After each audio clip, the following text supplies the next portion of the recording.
নমস্কার বন্ধুরা, PPD easy কুকিংয়ে আপনাদের সকলকে স্বাগত।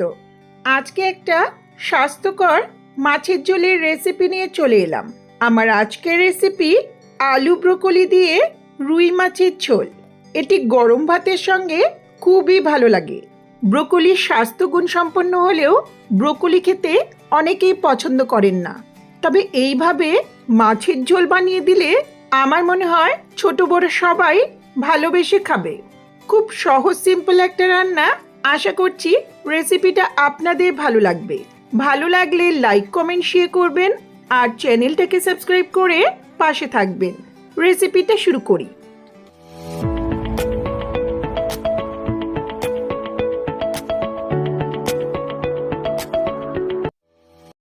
সবার প্রথমে এখানে নিয়েছি বড় সাইজের 6-7 পিসের মতো রুই মাছ।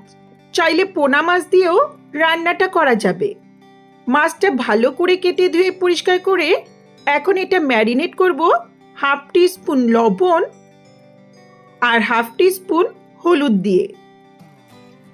অনেক ক্ষেত্রে মাছ ভাজার সময় তেল ছিটে আসে, সেরকম আশঙ্কা থাকলে মাছটা ম্যারিনেট করার সময় সামান্য একটু সর্ষের তেল মেখে নিতে পারেন।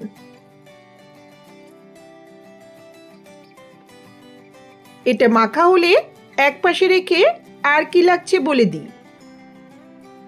এখানে বড় করে কাটা 14-15 টুকরো ব্রোকলির ফুল নিয়েছি।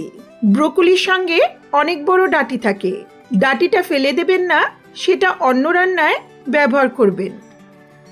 এখানে 3টে মিডিয়াম সাইজের আলু পাতলা লম্বা করে কেটে নিয়েছি। একটা বড় সাইজের কুচনো টমেটো, 1 টেবিল স্পুন গ্রেট করা আদা আর বেশ কয়েকটা চেরা কাঁচা লঙ্কা। এখন রান্নাটা শুরু করছি। গ্যাসে একটা কড়াই বসিয়ে 3-4 টেবিল স্পুনের মতো সর্ষের তেল ভালো করে গরম করে নিচ্ছি। রান্নাটা বেশি স্বাস্থ্যকর বানাতে হলে ইচ্ছে মতো অন্য তেল ব্যবহার করতে পারবেন, চাইলে আরও কম তেলে রান্নাটা করা যাবে। তেল ভালো করে গরম হলে গ্যাসের ফ্লেমটা লোতে রেখে ম্যারিনেট করা মাছগুলো দিয়ে দিচ্ছি। ফ্লেমটাকে একটু লোতে রাখলে মাছটা দেওয়ার সময় তেলটা ছিটবে না।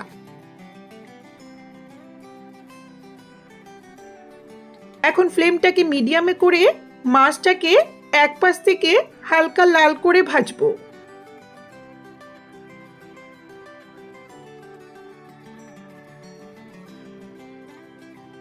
মাছ এক পাশে ভাজা হয়েছে, এখন উল্টে নিয়ে অপর পাশটাও হালকা লাল করে ভেজে নেব। সর্ষের তেলে মাছ ভাজার আগে তেলটাকে অবশ্যই ধোয়া ওঠা গরম করে নিতে হবে। তেল ভালো করে গরম না হলে মাছ ভাজার সময় কড়াইতে লেগে যায়।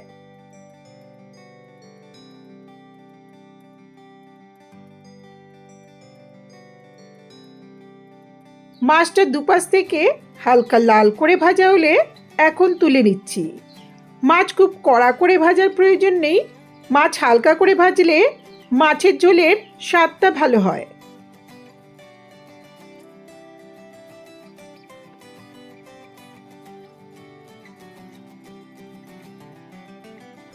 এখন মাছটাকে এক পাশে রেখে কড়াইয়ের অবশিষ্ট তেলে ফোড়ন দিচ্ছি হাফ টিস্পুন গোটা জিরে, একটা শুকনো লঙ্কা আর 2টো তেজপাতা। ফোড়নটাকে কয়েক সেকেন্ড নেড়ে নেব। ফোড়ন ভাজার সুন্দর গন্ধ বেরোলে গ্যাসের ফ্লেমটা লোতে রেখে সামান্য একটু হলুদ আর লবণ ছিটিয়ে আলুগুলো দিয়ে দিচ্ছি। আগে হলুদ আর লবণটা ছিটিয়ে নিলে আলুটা দেওয়ার সময় তেলটা ছিটবে না।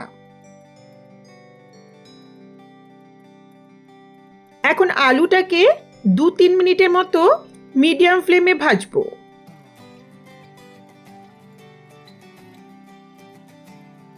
আলু হালকা ভাজা হয়েছে, এখন এতে দিচ্ছি 1 টেবিল স্পুন গ্রেট করা আদা আর বেশ কয়েকটা চেরা কাঁচা লঙ্কা।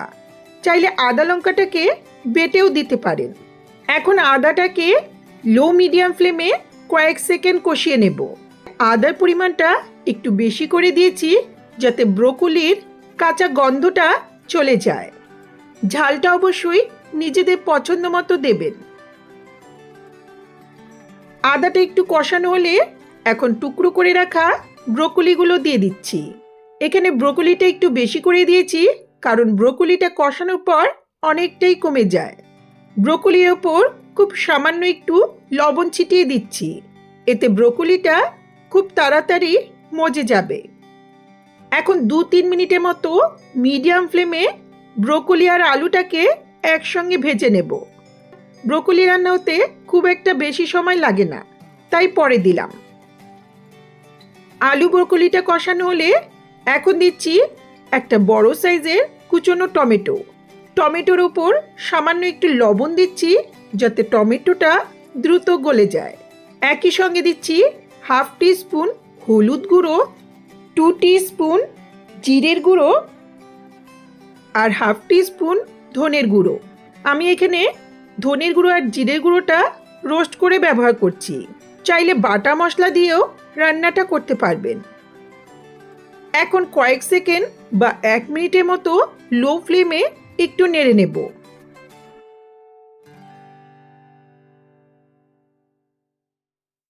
এক মিনিট নেড়ে নেওয়ার পর এখন খুব সামান্য একটু উষ্ণ জল দিচ্ছি। এই জলটা দিলে মশলাটা নিচে থিতিয়ে গিয়ে ভালো মতো কষানো হবে। এখন লো মিডিয়াম ফ্লেমে ততক্ষণ কষাবো যতক্ষণ না জলটা শুকিয়ে মশলাটা কষানো হচ্ছে।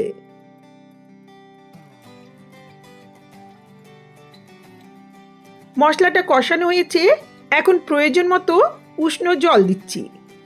উষ্ণ জল দিলে রান্নার স্বাদটাও ভালো হবে, রংটাও সুন্দর হবে।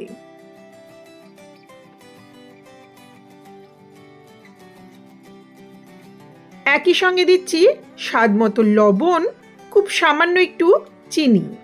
সামান্য একটু চিনি দিলে খেতে ভালো লাগে, তবে যারা মিষ্টি খেতে পছন্দ করেন না তারা নাও দিতে পারেন। ভালো করে মিশিয়ে নিয়ে 5 মিনিটের মতো মিডিয়াম ফ্লেমে রান্না করব।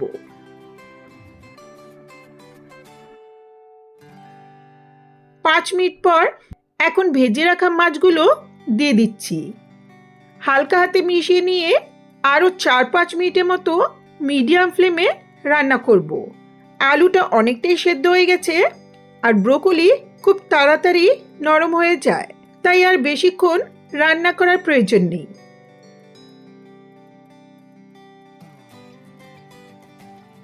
5 মিনিট ফুটিয়ে নেওয়ার পর রান্নাটা হয়ে এসছে।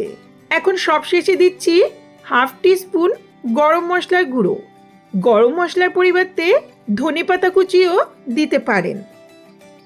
আর রান্না করব না, হালকা হাতে একটু মিশিয়ে নিয়ে ঢাকা দিয়ে গ্যাসের ফ্লেমটা অফ করে কিছুক্ষণ স্ট্যান্ডিং টাইমে রেখে দেব।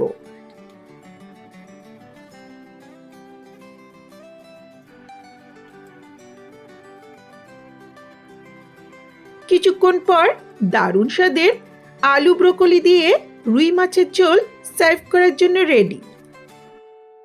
এই ব্রোকলি দিয়ে মাছের ঝোল গরম ভাতের সঙ্গে সার্ভ করুন। খুব সহজ সিম্পল একটা রান্না, আশা করছি এর স্বাদটাও সকলের ভালো লাগবে। তাহলে ভিডিওটা ভালো লাগলে লাইক কমেন্ট শেয়ার করুন আর চ্যানেলটাকে সাবস্ক্রাইব করে পাশে থাকা বেল আইকনটা অবশ্যই প্রেস করুন, যাতে আমার ভিডিওর নোটিফিকেশনগুলি আপনাদের কাছে সহজেই পৌঁছে যায়। ধন্যবাদ।